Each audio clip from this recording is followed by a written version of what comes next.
Ação questionando lei estadual que transfere ao Maranhão obrigações financeiras de companhia de energia privatizada está em julgamento no plenário virtual do Supremo. A Companhia Energética do Maranhão, a CEMAR, foi privatizada em 2000. Nesse mesmo ano, entrou em vigor a Lei Estadual 7.514, que estabelece que o Estado do Maranhão assumirá obrigações financeiras da Companhia Energética resultantes de sentença judicial proferida após a privatização da empresa. A norma alcançou ações judiciais distribuídas entre 31 de janeiro e 9 de maio de 2000. Para o governador do estado do Maranhão, essa lei é inconstitucional. Ele então recorreu ao Supremo, alegando que a norma violou o artigo da Constituição que veda a concessão a empresas públicas e sociedades de economia mista, natureza da CEMAR antes da privatização, de privilégios fiscais não extensivos ao setor privado. O governador afirma ainda que a norma violaria os princípios como da irretroatividade das leis, da igualdade, da razoabilidade, da proporcionalidade e da moralidade. O caso, então, foi levado para julgamento em sessão no plenário virtual. A relatora do processo é a ministra Rosa Weber, que não aceitou os argumentos do autor da ação. Para ela, a lei é constitucional. No voto, Rosa Weber destacou que a norma não exonerou a empresa de efetuar os devidos pagamentos, mas sim, dentro de um quadro de privatização, incumbiu o Estado de realizar o adimplemento de certas obrigações oriundas de sentença judicial transitada em julgado no período assinalado. A tributação ocorreu de forma completamente irregular durante o período em que, como sociedade de economia mista, compôs a administração indireta do Maranhão. O prazo para encerrar o julgamento termina na sexta-feira. O ministro Alexandre de Moraes, do Supremo Tribunal Federal, determinou nesta terça-feira buscas em endereços de empresários que estariam divulgando mensagens sobre golpes e ataques à democracia em grupos nos aplicativos de mensagem. A Polícia Federal cumpriu mandados nos estados de São Paulo, Rio de Janeiro, Rio Grande do Sul, Santa Catarina e Ceará. E o gabinete do ministro divulgou há pouco uma nota esclarecendo que a Procuradoria-Geral da República foi intimada pessoalmente, no início da tarde de ontem, da decisão referente ao processo em tramitação no STF, com a entrega da decisão proferida para a assessoria de apoio aos membros da PGR no Supremo. Esclarece também que o documento, posteriormente, foi encaminhado ao gabinete da Vice-Procuradora-Geral da República. A nota ressalta ainda que esse procedimento de intimação é rotineiro, a pedido da própria PGR, conforme demonstram inúmeros inquéritos e petições que tramitam no gabinete do ministro Alexandre de Moraes. O ministro André Mendonça, do Supremo, determinou que a Agência Nacional do Petróleo e o CAD, Conselho Administrativo de Defesa Econômica, adotem medidas para garantir transparência e regularidade dos preços dos combustíveis. O presidente Jair Bolsonaro entrou com uma ação no Supremo questionando o convênio do Conselho Nacional de Política Fazendária sobre a incidência única de ICMS em relação aos combustíveis. O relator, ministro André Mendonça, analisou dados que a Petrobras enviou à ANP e ao CAD sobre os critérios adotados para a política de preços. Também avaliou a fiscalização da ANP com relação à transparência das políticas de preços dos combustíveis no país e os procedimentos abertos pelo CAD sobre a regularidade da atuação da Petrobras no mercado de combustíveis. Na decisão, o ministro escreveu: se não restam dúvidas de que a política de preços da Petrobras tem cumprido seus objetivos de obter a melhor rentabilidade possível e de maximizar seus resultados, dúvidas ainda pairam sobre o efetivo cumprimento dos ditames constitucionais e legais que vinculam a empresa. André Mendonça também afirmou que a atuação da ANP, além de parcial e restrita, não está em consonância com a gravidade da situação de emergência caracterizada pela crise dos combustíveis. O relator também disse que a singeleza e brevidade das informações prestadas pelo CAD não se mostram compatíveis, a princípio, com o grau de atenção que se espera da autarquia quanto ao impactante cenário de emergência nacional trazido pela crise dos combustíveis que tem afetado a população brasileira em geral. O ministro André Mendonça determinou que em 30 dias a ANP tome medidas para minimizar a crise dos combustíveis e que o CAD apresente em 5 dias um cronograma detalhado das ações a serem adotadas pela Petrobras, inclusive sobre a política de preços. O ministro Edson Fachin do Supremo rejeitou a ação em que representantes de empresas de telecomunicações questionavam o uso do Código 303 para permitir a identificação de chamadas de telemarketing. Segundo o relator, as autoras, entre elas 2 entidades sindicais, não têm legitimidade para propor uma ação direta de inconstitucionalidade. E ainda que não houvesse esse obstáculo processual, a ADI não seria cabível porque foi verificada ofensa à Constituição. O ministro também destacou que a Anatel tem competência para regular os recursos de numeração com intenção de proteger o consumidor e que, neste caso específico, a medida visa resolver o grande volume de reclamações referentes a ligações abusivas. O Brasil registrou mais de 570 mil medidas protetivas de urgência para meninas e mulheres vítimas de violência doméstica entre janeiro do ano passado e maio deste ano. Os números foram apresentados hoje na 16ª edição da Jornada Lei Maria da Penha. O estudo mostra que a maioria dos tribunais do país determina medidas de segurança a meninas e mulheres no prazo de 48 horas, como prevê a Lei Maria da Penha. Cerca de 30% dos pedidos são autorizados só após o período definido pela lei.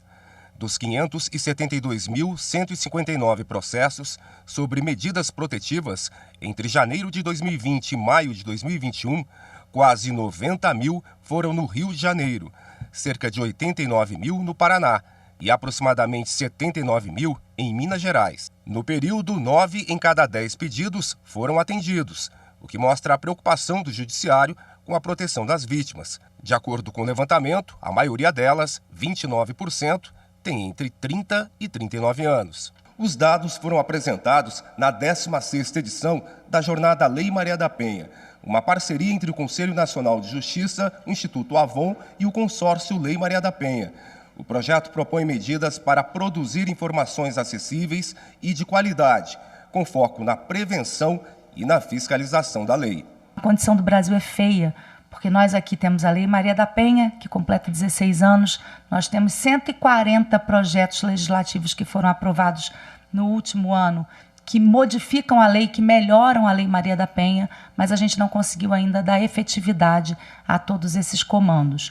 A jornada reúne o sistema de justiça e profissionais que atuam no combate à violência contra a mulher. O CNJ coordena o evento desde 2007, que ocorre sempre em agosto, mês em que se comemora a promulgação da Lei Maria da Penha.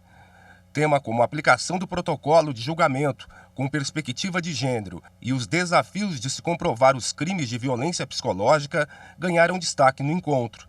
Da jornada sairá uma carta. A intenção é criar recomendações para aperfeiçoar o sistema judiciário e elaborar um guia prático para que as equipes dos tribunais possam colaborar com o andamento dos processos em todo o país. Não é possível pensar numa democracia efetiva quando mais da metade da nossa população, quando nossas mulheres estão sujeitas a riscos. Nós somos, em maior ou menor grau, responsáveis pela construção de um país melhor. E o judiciário ocupa um lugar de destaque nesse aspecto. É preciso que nós, juntos, consigamos unir esforços para superar esse enorme desafio. TJ do Rio confirma a condenação e concessionária vai pagar mais de 3 milhões de reais em próteses para a vítima de choque elétrico. Assunto para o próximo bloco. Até já.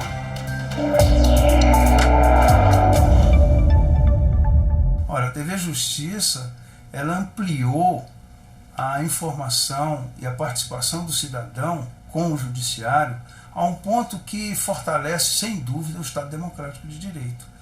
A notícia judiciária, hoje, é da mais alta relevância social. Isso é inegável. E eu vejo que, em torno da TV Justiça, convergem essa informação de todas as cortes judiciárias do Brasil em prol da sociedade e do cidadão.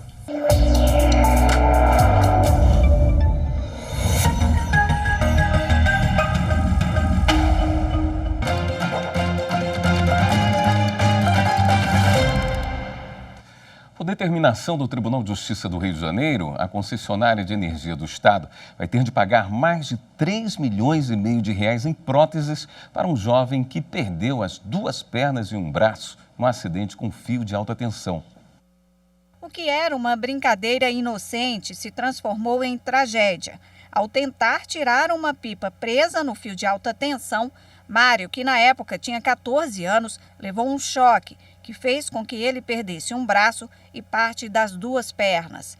Hoje, aos 25 anos, ele usa as redes sociais para falar do trauma e conta que ainda sofre as consequências do acidente. Eu sinto muito a dor do meu fantasma na perna direita, na verdade é na coxa. Bom, tem uma perna que eu tenho o joelho e a outra que eu tenho a coxa. Eu sinto muita dor na coxa, sério, é muita dor. Até mesmo para dormir, eu tenho que achar uma posição boa. O acidente ocorreu em 2010. A família de Mário entrou com ação na justiça e ele ganhou indenização de R$30 mil por danos morais e estéticos. A empresa também terá de pagar indenização de um salário mínimo até Mário completar 70 anos. E foi condenada a fornecer próteses para o jovem que o ajudem a realizar algumas atividades. Segundo o laudo pericial, as próteses adequadas são biônicas e têm um custo de R$3,6 milhões. Mas a empresa recorreu e pediu outra perícia, porque quer fornecer próteses que custam R$940 mil. O caso chegou ao Tribunal de Justiça do Rio de Janeiro e a condenação foi mantida pela 25ª Câmara Civil. A relatora do processo, desembargadora Mariana Fux, destacou no voto que a empresa é de grande porte e tem usado recursos para atrasar a reparação do dano. Segundo a relatora, desde 2015, a agravante injustificadamente descumpre a determinação da Justiça e contesta o laudo pericial, impedindo que a decisão transite em julgado, privando a vítima, hoje com 25 anos, de próteses essenciais, das quais necessita desde os 14 anos. A relatora destaca ainda que esse comportamento viola o princípio constitucional da dignidade humana. A empresa ainda foi condenada a pagar 20% do valor da prótese em multa por tentar protelar o processo. O voto da relatora foi acompanhado por unanimidade. O Tribunal Superior do Trabalho considerou que um fazendeiro de Mato Grosso do Sul deve ser responsabilizado pelos danos sofridos pelo funcionário que se acidentou durante o manejo com gado. O acidente ocorreu em uma fazenda no Mato Grosso do Sul. O laudo pericial apontou que o vaqueiro foi derrubado por um animal que em seguida caiu sobre o empregado. O acidente provocou fratura exposta dos ossos da bacia e lesão na região genital. Em primeiro grau foi determinado o pagamento de indenização por danos materiais de 30% do último salário até que o trabalhador completasse 60 anos, além de R$5 mil por danos estéticos. Ao avaliar recurso, o Tribunal Regional do Trabalho da 24ª Região, no Mato Grosso do Sul, apontou que o acidente acarretou dano definitivo ao trabalhador, com limitação para atividades que requeiram carga física. No entanto, o TRT entendeu que não havia elementos que demonstrassem a culpa do empregador. Para o regional, o manejo de gado com o auxílio de animal de montaria não pode ser classificado como atividade de risco, considerando as aptidões inerentes à pessoa que trabalha no campo e a experiência profissional do vaqueiro.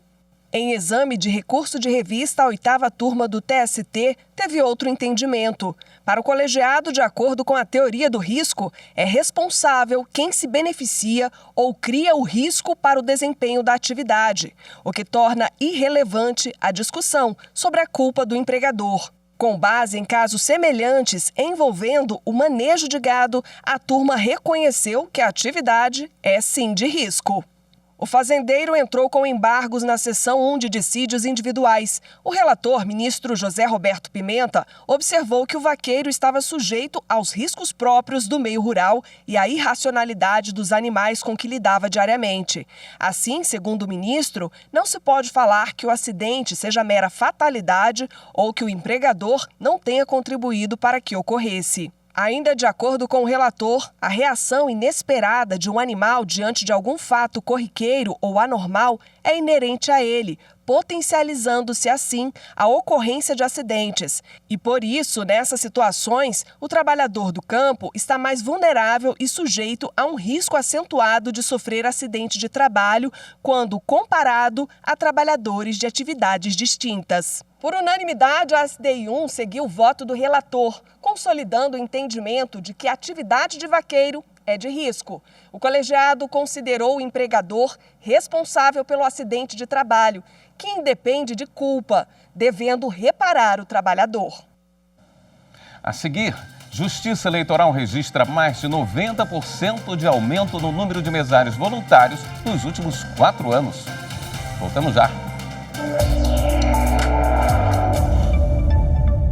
A TV Justiça é, sem sombra de dúvidas, um dos principais instrumentos de democratização da informação jurídica da história do Brasil. Por meio de informação de qualidade e, sobretudo, confiável, o que é bastante raro nos dias de hoje, a TV Justiça promove uma importantíssima aproximação entre o Poder Judiciário e a sociedade brasileira. Então, parabéns a todos os que fizeram esses 20 anos de história e vida longa à TV Justiça.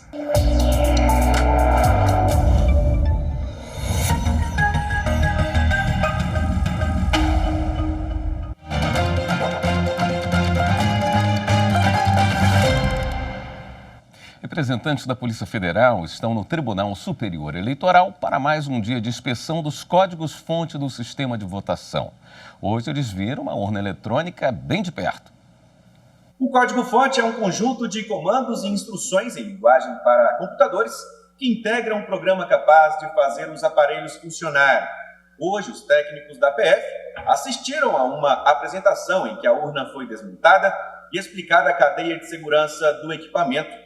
Os programas usados na urna também podem ser inspecionados por representantes técnicos dos partidos políticos, do Ministério Público, das Forças Armadas, de universidades, entre outras instituições.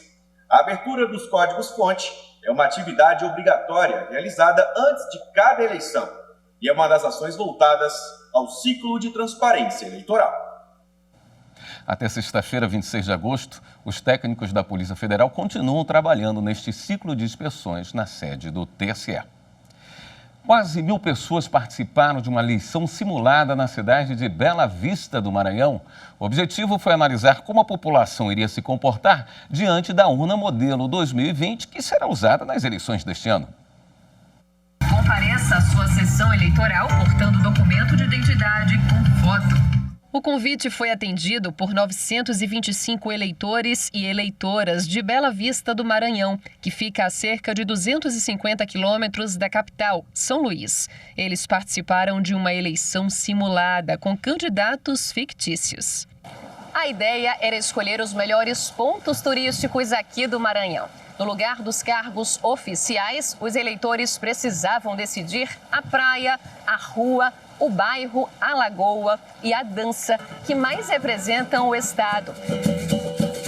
Entre eles, a Praia da Ponta da Areia, em São Luís. Aos 79 anos, seu Manuel quis participar do evento, que serviu de treino para a votação de outubro. Comecei a votar em 76. Nunca perdi uma, não. Eu gosto de votar mesmo. Eliene trabalha como mesária há mais de 10 eleições e tem orgulho de contribuir para a democracia brasileira. Estou contribuindo, fazendo a minha parte, né? Estou trabalhando, faço um bom trabalho, procuro orientar os meus colegas que trabalham comigo. Se tiver algumas dúvidas e eu souber, com certeza eu estarei tirando as dúvidas dele. A atividade foi realizada em 11 locais de votação e contou com 24 urnas eletrônicas modelo 2020. O equipamento é mais moderno, tem o processador 18 vezes mais rápido que o do modelo 2015 e pela primeira vez foi testado em uma eleição brasileira. Essa é mais uma forma de o Tribunal Superior Eleitoral entender a relação de mesários e eleitores com a máquina nova. A Justiça Eleitoral faz muitos testes, muitos testes de simulação, mas poucos são com eleitores reais. Mas é muito interessante a gente ver o comportamento real de eleitores reais, de mesários, como é que eles lidam com a urna. O terminal do mesário agora é um terminal gráfico, sensível ao toque, né? Então, também não observamos nenhuma reclamação quanto a esse tipo de teclado, né? Em que o eleitor, o mesário consegue ir digitando calmamente ali o número do eleitor para poder habilitá-lo. O evento foi promovido pelo Tribunal Regional Eleitoral do Maranhão. Desde 2004, a votação simulada já ocorreu em outras 9 cidades brasileiras. Nessa oportunidade, nós estamos avaliando o tempo que o eleitor gasta da sua habilitação até a votação completa, como também a questão do treinamento dos mesários, como o mesário se comporta diante do recebimento do eleitor, a receptividade que ele destina. Posso considerar que foi um sucesso, tivemos um bom comparecimento da população de Bela Vista. Sabemos que não é obrigatória a participação, mas eles engajaram, gostaram da ideia, vieram conhecer a urna e essa presença deles nos forneceram boas informações para que possamos usar no aperfeiçoamento do processo eleitoral. O número de mesários voluntários para as eleições deste ano quase dobrou em relação a 2018. Eles vão trabalhar em sessões eleitorais espalhadas pelo país.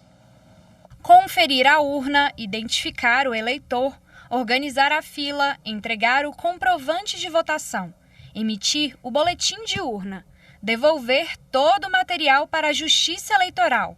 Esse é o trabalho do mesário nos dias de votação. A Justiça Eleitoral tem sessões de votação no país todo e toda sessão tem mesário. 1.700.000 vão trabalhar nas eleições deste ano. Desse número, 52% são mesários convocados pela Justiça Eleitoral. Os outros 48%, mais de 830.000 pessoas, se inscreveram para trabalhar voluntariamente. Para ter uma ideia, em 2018 eram 430.000 voluntários. Há 2 formas de se tornar mesário. A Justiça Eleitoral pode convocar uma pessoa por e-mail, mensagem no WhatsApp ou até uma carta oficial. A outra maneira é se oferecer como voluntário. Pode ser pessoalmente no cartório eleitoral, no site do TSE, dos TRS ou pelo aplicativo e-Título. Depois de ser selecionado, o mesário passa por um treinamento online. Afinal, tem que saber sobre o trabalho na sessão, como registrar as assinaturas, conferir os documentos e, claro, fiscalizar para que a votação role de forma segura e transparente. No site da Justiça Eleitoral, você vê tudo o que é preciso para trabalhar como mesário. No próximo fim de semana tem a segunda fase da prova da Ordem dos Advogados do Brasil. Aqui no Jornal da Justiça a gente vai exibir até sexta-feira uma série de dicas para quem vai enfrentar as questões discursivas da OAD. Vamos ao segundo episódio.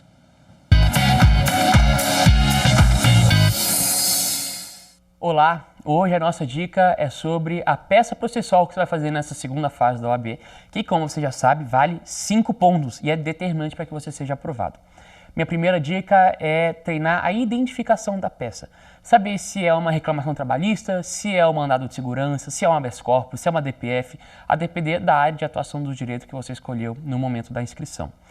A identificação da peça é a parte mais importante. Se você identifica a peça errada, você zera a sua prova, né? A parte da peça. Então, se você errar a peça, você reprova. Em bom português.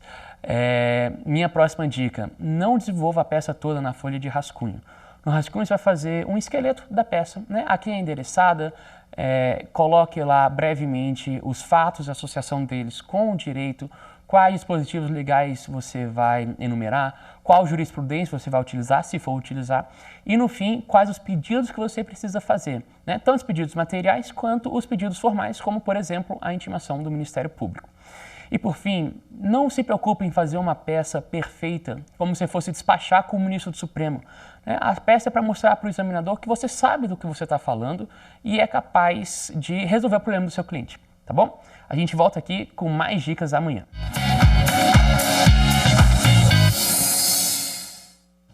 Esta edição do Jornal da Justiça fica por aqui.